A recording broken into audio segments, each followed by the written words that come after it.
Chapter 30. Mchl grows rich and takes a very delightful walk back to Westmoreland. His preparations for a longer journey are suddenly stopped. He makes a painful visit, but meets many old acquaintances. The morning's walk had been a long one, even for Mchl Armstrong, and right glad he was to find himself again in the neatly sanded kitchen of his little inn, with a loaf and cheese before him of sufficient dimensions to resist any attacks he could make upon them. A moderate portion of beer, in addition to the solid meal these afforded, refreshed him so effectually that he determined to take his leave of Mr. Bell that night preparatory to setting off on his return to Westmoreland on the following morning, in order to bid farewell to his good old master there. On the subject of Martha's banknotes, he meant to be entirely guided by the advice of the clergyman, being equally fearful of offending, or rather of paining their generous owner by refusing to accept them, or of depriving her of what might hereafter useful by agreeing to do so. "I have seen Sir Martha, sir," were his first words on entering Mr. Bell's parlour, and both look and assent showed that the interview had been an interesting one. "But alas, she is greatly altered," he added, restraining with difficulty the tears that rose to his eyes. "I fear she is very ill, but she was glad, oh, so glad to see me, sir. She had been fretting, poor dear young lady, under the false notion that she had been to blame about me. But, thank heaven, I think she knows better now, and perhaps when her mind is at ease again, she may recover health. I can't bear to think how pale and thin she has grown, and all about me, to whom she was the best and kindest friend that ever a poor boy had. And see, sir, what she has done now," continued Mchl, drawing forth the roll of notes from his pocket. "Here is a large sum of money, I believe. She did not rightly know how much it was herself, she told me, because she had kept on putting it by what she did not want, and had never counted how much it came to. And I'm sure I have not counted it either, but whether it is little or much, I don't feel quite certain whether I ought to take it." Mr. Bell smiled at the unusual manner in which the rich-looking but careless packed roll of paper had passed from one hand to the other. Before he examined the contents, he questioned Mchl as to all that the generous-hearted girl had said to him on bestowing it, and the young man's faithful answers soon convinced him that there would be little kindness to the self-reproaching Martha in refusing a donation which she evidently considered as atonement, and which would, he doubted not, by its application to Mchl's necessities, do more towards healing her wounded mind than any other thing whatever. "You must not refuse the gift, Mchl," said Mr. Bell, after hearing his narrative to the end. "I do not wonder a little that she has been to blame in the matter,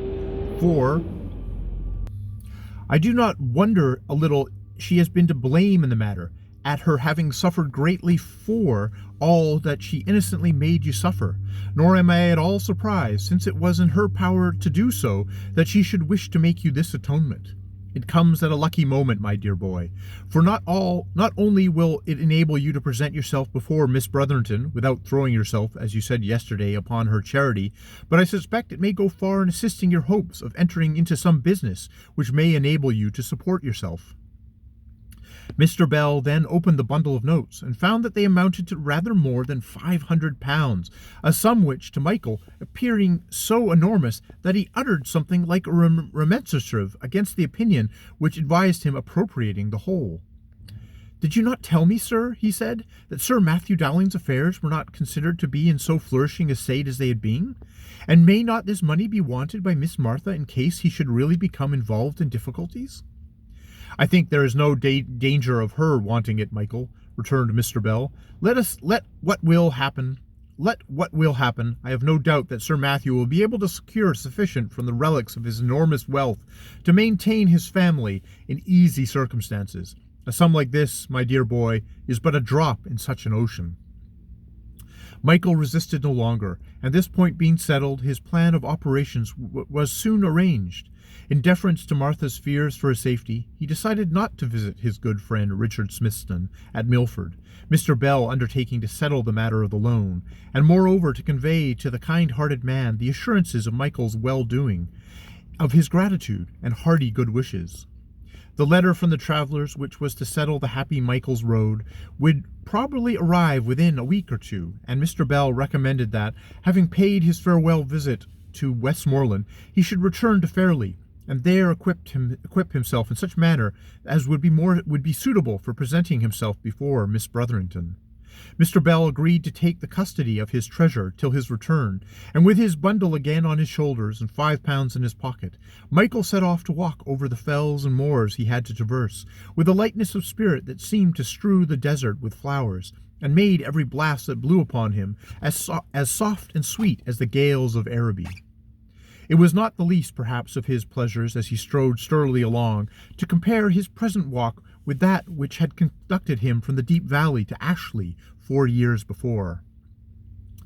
The suffering, the terror, and the final agony of that expedition could not come over his mind, however, without throwing a shade over his gladness. But it chastened without obscuring the bright combination of objects that glowed in the prospect before him, and, altogether, it would be difficult to find any walk on record more replete with enjoyment than this of Mchl to the humble mountain home that had so kindly sheltered him. It was with a very flattering mixture of joy and sorrow that the good statesman and his family accepted Mchl's farewell and listened to his happy hopes, and it was amidst blessings and hearty good wishes that once again he sallied forth to wend his way for the last time over the mountains and bid a fond and lingering adieu to his beloved lakes and tarns. He felt that those had been to him as teachers and preachers, elevating his heart and imagination, and preparing him more effectively, perhaps, than any other school could have done, for the different spheres of life in which he now hoped to move. On reaching Fairley, he found a letter had arrived from Miss Brotherington, enclosing one to Martha Dowling, which had been forwarded immediately, and which, by what kind-hearted Harris had said to her Fairley friends, seems to have been written in consequence of the reports which had reached her respecting the failing fortunes of Sir Matthew. Miss Brotherington was at Nice, where it was her purpose to remain for some months.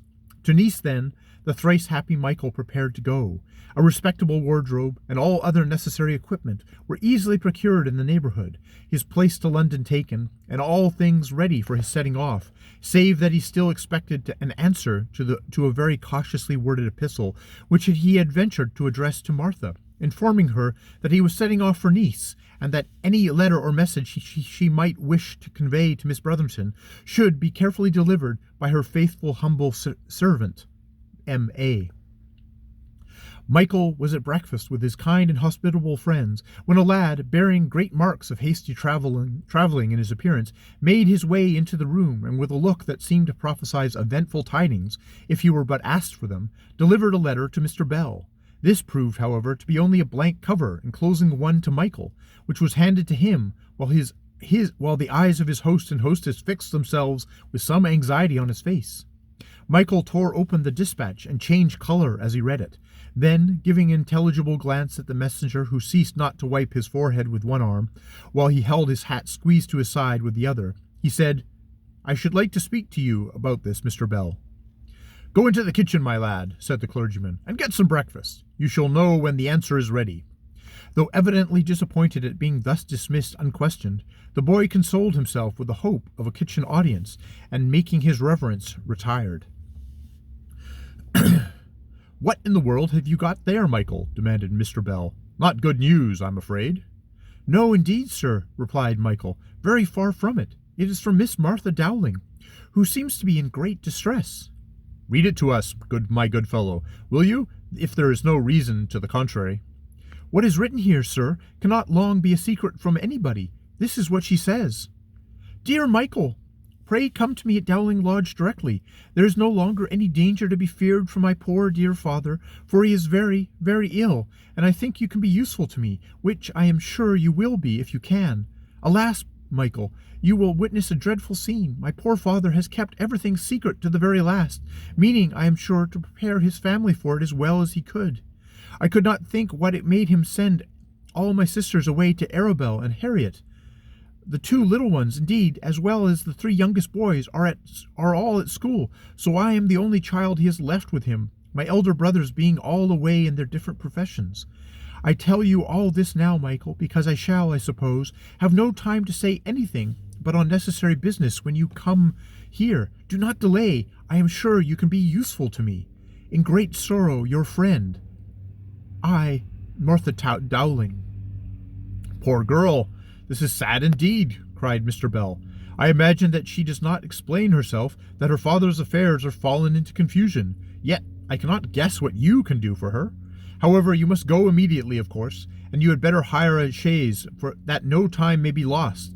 And I would advise you, Michael, to take with you the pocketbook which Mrs. Bell packed up for you so carefully last night. I fear that it is but too likely that your prediction will be fulfilled already, and that the poor young lady may be glad to have some of her notes returned.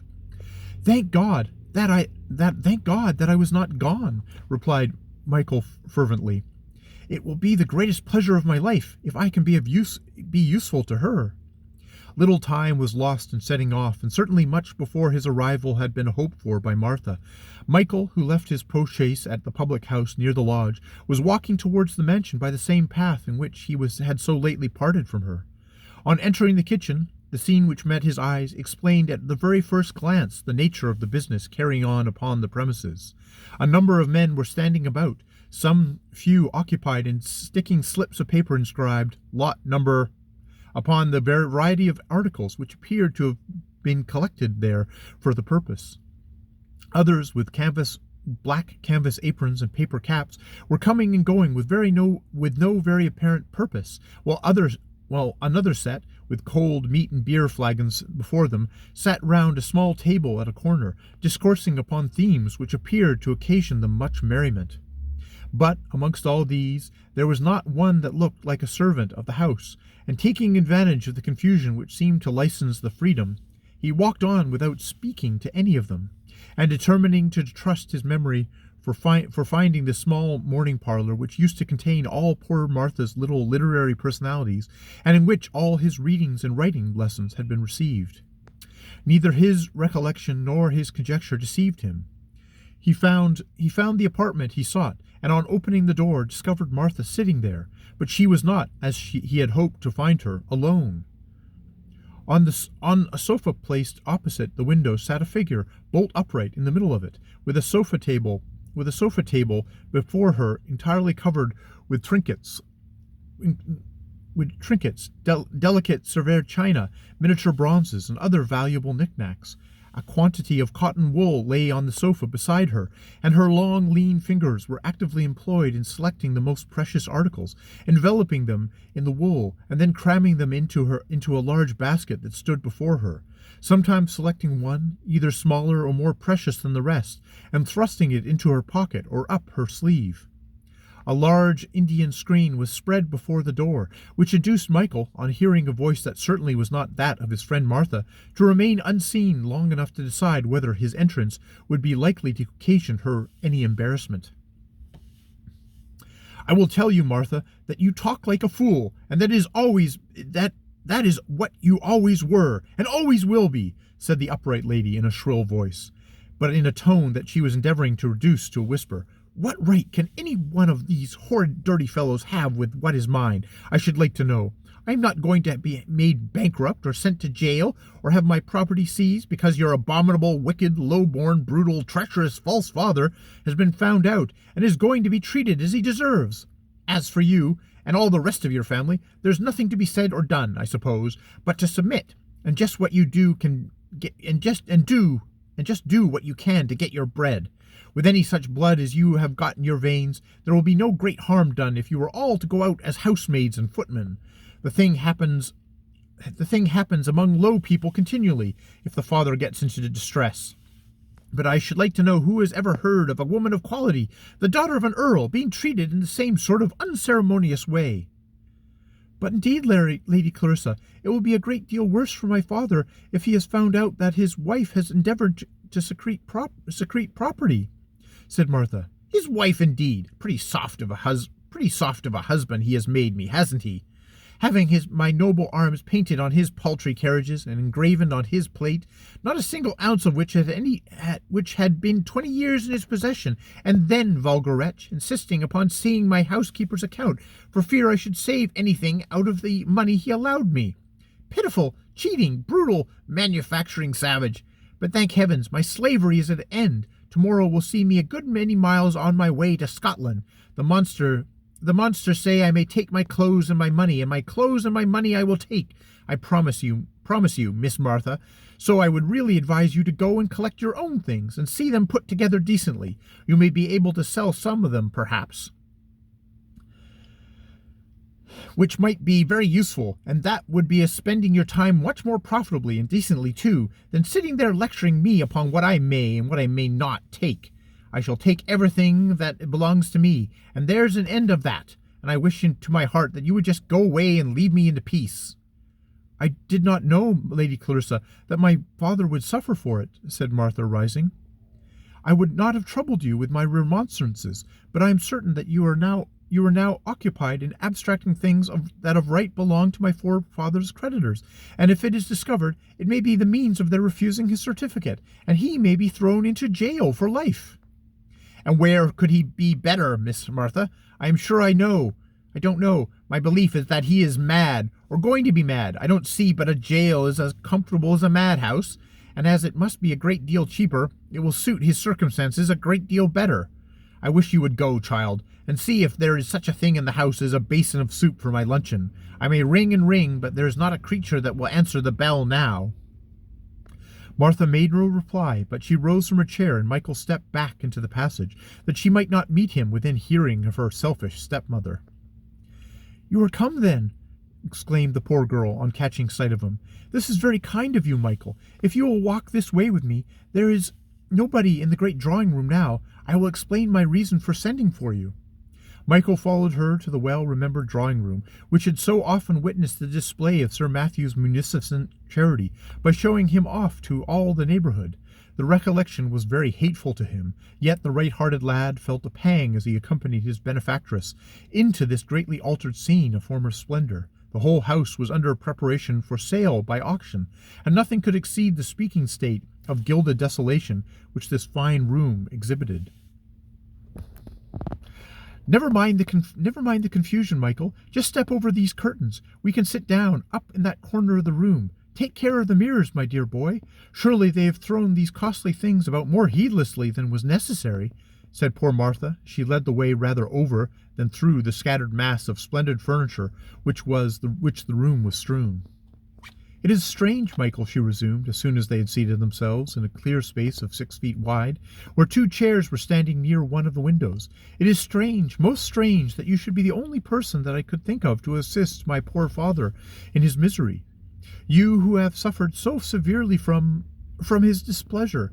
But I found out, Michael, that you had a kind, good heart when you used to talk to me of your mother and poor Teddy. It was that which made me take notice of you then, and it is that which makes me ask you for your assistance now. And happy and thankful I shall be if I can do any good, Miss Martha, replied Michael eagerly. I have brought back the notes, all but about £12, which was laid out for me. It is a very large sum, Miss Martha, and I trust it will be useful to you. I do not want it, my dear boy, replied Martha, smiling through her tears, but am glad to find that I was not mistaken in you. No, Michael, let me still, under all circumstances, have the unspeakable comfort of believing that I have been able to make you some little atonement for all you have gone through, for my ill-judged and ignorant advice. You would make no difficulty about keeping what has been you would make no difficulty about keeping what was being accumulated out of my hatred of silks and satins, Michael, if you could guess the extraordinary good it has done me to know that you are alive and well, and less destitute than you would have been had you never seen me. I thought I was dying, Michael, before your little note reached me, but now, strange to say, in spite of all the calamities which have fallen upon my family since, I feel as if I might still live long enough to be useful to my poor father. Alas, Michael, his condition is very dreadful. For some months past I have perceived a great alteration in him. His memory has failed him, and at times his temper has been so variable that I have seen him violently angry and very intemperate in his language one minute, and endeavouring the insolence of Lady Clarissa with the meekness of a child the next. And now, in short, Michael, I greatly fear that his reason is shaken by the misfortunes that have fallen upon him. He has kept all his commercial disasters so completely to himself that not even his most confidential agents were at all aware their extent, and I therefore hope that if I can contrive to remove him from this melancholy scene, his mind will be relieved by feeling that the worst is over, and that I may have the exceeding happiness of seeing him restored to reason and to health. And in what way can this be in what way can I be useful to you, my dear Miss Martha? I dare not combat your will, but it seems to me that if his creditors are stripping his house in this way, such a sum as you have put in my hands might be very useful to him, said Mchl. And it would be, and so it would, certainly, my good friend, if he had not provided for the exigencies of this terrible moment by having a large sum of ready money in the house, a fact that he has confided to me only, replied Martha. His marriage with Lady Clarissa, he continued, has been a greater misfortune to him, Mchl, than any losses in his business could possibly be. She has led him a most wretched life, constantly keeping his high spirits in subjection by threatening to bring her brother upon him if he treated her with any want of respect, and my poor father's reverence for rank and title is such that he has submitted to her in everything. But during the terrible fortnight that has passed since the disclosure of his ruin, her conduct has been perfectly frightful, and I feel quite certain that when she has taken herself off to Scotland, which she intends to do tomorrow, my father will feel so greatly relieved that the very best effects upon his mind may be hoped for it. What I want from you to do is for me, Mchl, is this. You must procure a post-chaise to be at the lodge gates tonight at 12. The men who are left in charge of the house get both tired and tipsy before that hour, and will be in bed and asleep, and then I think I shall be able to get my poor father away from all the irritating objects which surround him here. He has been very ill with violent spasms, and confined to his bed for a day or two, which one of the maids tells me is the reason why he has not been more strictly watched. They think he is too ill to get away. But he is a great deal better today, and though I've persuaded him to remain in bed, I think he has quite lost the complaint, and will be able to get off if you will do what I desire of you. I know not another being that I could trust. My poor father has spent a great deal of money,